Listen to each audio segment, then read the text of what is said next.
الفيديو بتاعنا النهاردة هنتكلم عن قصة حياة جيسي بينكمان وازاي اتحول من شخص بريء إلى شخص محطم نفسيا ومتدمر. وهنقسم الفيديو ده لثلاث أجزاء: ماضي جيسي وعلاقته مع والتر وايت، والجزء الثالث والأخير هنحكي على الأسباب اللي خلت حياة جيسي تتدمر. يلا اشترك في القناة ويلا بينا نبدأ في الفيديو. أول حاجة هنتكلم فيها في ماضي جيسي هي علاقته مع أهله. علاقته السيئة مع أهله هي من الأسباب اللي دمرت طفولته، لأن أهله ما كانوش فخورين بيه وشايفينه فاشل وبيمثل عبء على اخوه الصغير، وده سبب له اكتئاب واثر على طفولته. كانت علاقته مع اهله احد الاسباب اللي دمرت طفولته. تاني حاجه هنتكلم فيها في ماضي جيسي هي حياته الدراسيه. كان مستوى جيسي الدراسي سيء جدا وضعيف، واتهم كذا مره في الثانويه بالغش، ومستوى جيسي الدراسي اثر على علاقته مع اهله. وتالت حاجه نتكلم فيها عن ماضي جيسي هو بدايه مشواره في تجاره المخدرات، ودي كانت نقطه تحول في حياه جيسي، وبيها بالصدفه اتعرف على والتر وايت. غير حياه جيسي 180 درجة. I'm thinking maybe you and I could partner up. ومن هنا بدأت حكايتهم مع بعض. ده هيودينا لتاني جزء في الفيديو وهو علاقة جيسي بينكمان ووالتر وايت. دلوقتي هنحكي عن هدف كل واحد منهم في دخوله لصناعة المخدرات. هنبدأ بوالتر وايت. بعد ما اكتشف ان عنده سرطان عاوز يلاقي طريقة علشان يأمن مستقبل عيلته، ملقاش اي طريقة اسرع واسهل من صناعة المس، فاختار ان يدخل شريك مع جيسي بينكمان. فهنلاحظ ان سبب دخول والتر وايت لصناعة المس هو لمصلحته. دلوقتي هنعرف سبب دخول جيسي لتجارة المخدرات، والسبب لدخوله لتجارة المخدرات هو انه عاوز يثبت نفسه امام اهله، لان اهله زي ما قلنا ما كانوش فخورين بيه، علشان عيلته كانوا شايفينه حمار ومش بيفهم في اي حاجة. دلوقتي هنحكي ازاي والتر وايت دمر حياة جيسي وازاي استغله بطريقة صحيحة. اول سبب في دمار جيسي هو موت جين اللي تسبب فيه والتر وايت لما سابها تموت قدام عينه.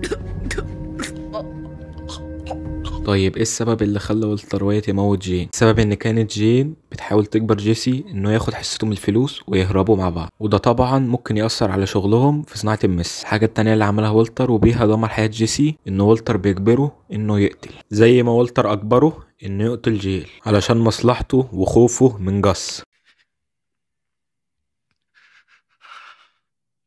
بعد ما حكينا عن ماضي جيسي وعلاقته مع والتر وايت، الحاجات اللي دمرت حياة جيسي بينكمان، دلوقتي هنتكلم عن بداية عداوة جيسي مع والتر وايت وايه اسباب العداوة دي. طبعا بعد ما تراكمت الضغوط والتوتر ما بينهم، اول سبب وعشانه قامت العداوة دي ان جيسي حس ان والتر وايت بيستغله وبيعرضه للخطر كذا مرة. السبب التاني اللي قوم العداوة بين والتر وايت وجيسي لما عرف جيسي ان والتر وايت سمم الطفل بروك صاحب ال7 سنين، ومن هنا بدأ التوتر الحقيقي في علاقة جيسي والتر وايت، وده أثر على جيسي ونظرته لوالتر وايت. وبعديها الاتنين اتفرقوا عن بعض، فراح جيسي يتحالف مع هانك. وطبعا بعد ما هانك عرف ان هايزنبرج هو والتر وايت بعد زمن طويل، وبعد ما هانك اتحالف مع جيسي وقعدوا مع بعض وكانوا بيتكلموا على والتر وايت، وكانوا بيفكروا في خطة علشان يوقعوا والتر وايت في الفخ. وطبعا جيسي كان حاقد عليه بعد كل اللي عمله والتر وايت. بالفعل لقوا خطة للإيقاع بوالتر وايت. كانت فكرة هانك ان يوقع والتر وايت انه يلبس جيسي جهاز تنصت صغير، وبكده يقدر يوقع والتر وايت بكل سهولة. بس جيسي رفض الفكرة من هانك، فخطته كانت انه يتصل على والتر وايت وكذب عليه وقال له انه لقى الفلوس في الصحراء وهيحرقهم كلهم. فجرى والتر وايت وهو مرعوب علشان يروح للصحراء قبل ما جيسي يحرق فلوسه. فطبعا اخد العربية وطار للمكان. هو في طريقه للصحراء كلم عصابة جاك علشان يقتلوا جيسي بينكمان. وبعد ما والتر وايت وصل للصحراء في مكان الفلوس، واكتشف انه فخ من هانك وجيسي لما لقى الفلوس موجودة في مكانها، فاتقبض عليه من هانك. والخطة نجحت من هانك وبالفعل وقعوا بولتر وايت. كده خلصنا قصة عداوة جيسي مع والتر وايت. فانتوا من رأيكم اللي دمر حياة التاني، والتر وايت دمر حياة جيسي ولا العكس؟ ويلا اعمل لايك واشتراك والسلام عليكم.